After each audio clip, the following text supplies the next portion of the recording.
I welcome every one of us again. This is Ade. I welcome every one of us to the Zidonia studio.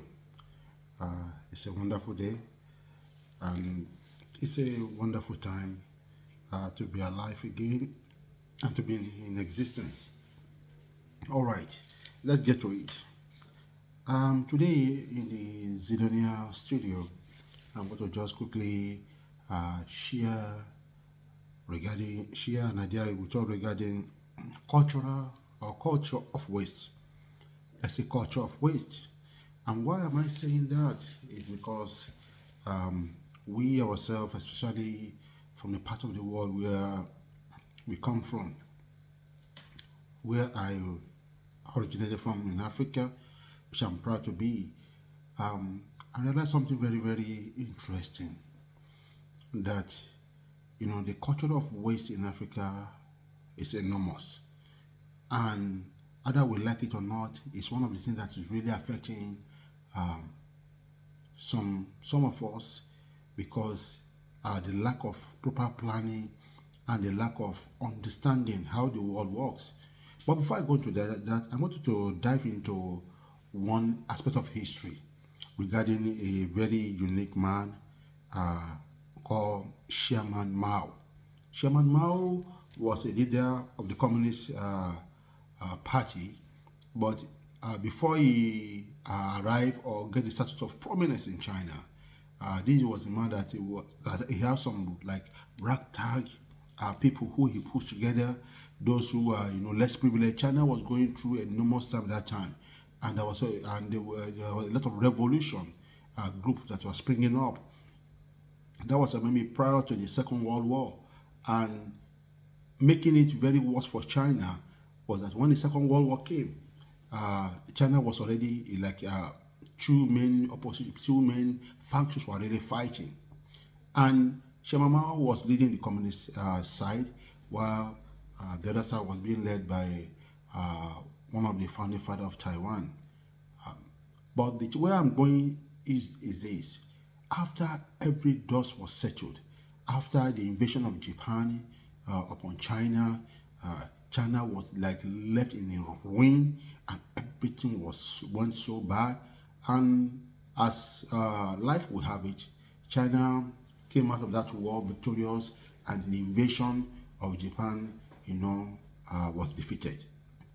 After the Second World War, what happened? In the late 40s to 50s, China was in ruin. And this is one of the main regions in the world that we are witnessing the war. China, the Pacific region, Europe were devastated. There was so much killing, millions of lives have been lost, infrastructure have been depleted by destructions and everything. Name it. And one of the regions in the world that was not really impacted, with physical structure, like bombardment and everything. Africa has its own share, has some invasion that happens in Ethiopia, the one that happened in Ethiopia and other parts, and some northern region of Africa within some part of the Second World War. But the Africa as a whole was not really affected. So after the Second World War, one of the areas in the world, Africa, America, the North and South, were not really impacted, physically.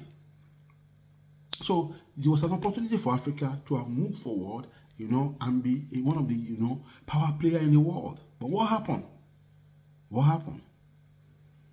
If we look at 2024 today, those parts of the world that I mentioned, the Europe, the Pacific, and the Asia that were really impacted by the war, are one of the powerhouse now. We're talking about countries like China, India, Singapore, Malaysia, Taiwan, name of those countries, Vietnam, those countries are springing up. We're not even talking about Europe. If you talk about Europe, Europe is a developed economy already. They've recovered. What happened? Because they got their acts in order.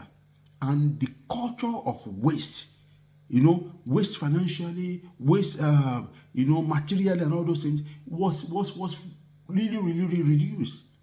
And there was so much, focus by the leadership and everybody to make Europe to be what it is. But let's talk about Africa now. Africa was not really, really bombarded like that in the Second World War. Was not really devastated. Although Africa partook in the war because we are under colonization. But what I'm saying today is about what happened. Africa was supposed to be one of the greatest continents in the world. Natural resources, human resources, everything was, was in line for us to be one of the greatest after the Second World War. We were supposed to be moving and be forward. But what happened? The waste, cultural waste. The people that are in charge of the resources and to manage the economy of Africa really have not done a really good job. I'm not pointing any finger to anybody. I'm not mentioning any names. I'm not mentioning any countries. I'm talking as a whole, especially the black nations. And this is what I'm trying to just share with us today, that we need to get our acts together. And charity begins at home. And I can tell you this, no matter how many strategical plans that we have, if we don't change the culture of waste, the strategy will not work. As one man said, he said, culture will eat strategy for breakfast any day, anytime. So Africa needs to put things together. So this video today is about, I'm really focused on Africa because the economy of Africa, most of, especially the black countries, are in shambles.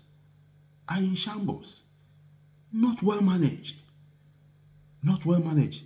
We can be pointing fingers to the people in authority. Who are the people in authority? It is people who have lived as common man, who grew up together with us and was able to get into position of power. And what was we supposed to do to have make Africa to be a livable place, a very comfortable place, a place where people will be proud of. Let's see how many Africans now are moving out. Some doesn't even mind to cross the desert, dying in thousands every year, to even cross the ocean to Europe. The Europe that was not a palatable place after the Second World War. The Asia that we are seeing today, that are powerhouse, like China. How amazing what China have recovered. All this I'm talking today, we're year 2024. Year 2024 to year 2000 is 24 years. And from year 2000 to, let's just say, to year 1950. That's 50. 50 plus 24. That's 74 years. Things have turned around for some of this region of the world. Why was Africa left behind? Some of them now are borrowing African money. As I'm talking of today in 2024, Africa is no less than owing almost about in collectively $200 billion, of money loan that China have loaned Africa. They are now borrowing, giving us money. We are so much indebted. There's only China. We're not talking about IMF. We're not talking of other countries. Countries like US are giving Africans, you understand, AIDS. Giving us, a package for food, hunger, disease. The problem is that with what little we have, if we do not manage it properly, this cycle of poverty, of improvement, this cycle, you understand, of hopelessness will not stop.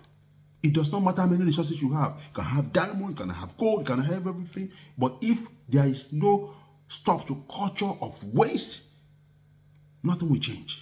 As I said again, culture will eat any form of strategy for breakfast any day. So individually, it must change from us. We individually, from the house, from the family, let's learn how to manage it properly. Manage whatever little we have and plan, for the future. That is the only way forward. Every other thing, every other grammatical word we are using is going to be a waste. So this is what my take about it today. I hope with this, as I said, it will maybe bring out a conversation among us. Let us see what we can do. And if you like this video, please, like, comment and share. And please subscribe. And hopefully, Africa, will get its feedback and move forward. This is my take on it. I've already been your guy, Ade, from Zidina Studio. All the best to you all. Bye. Z out.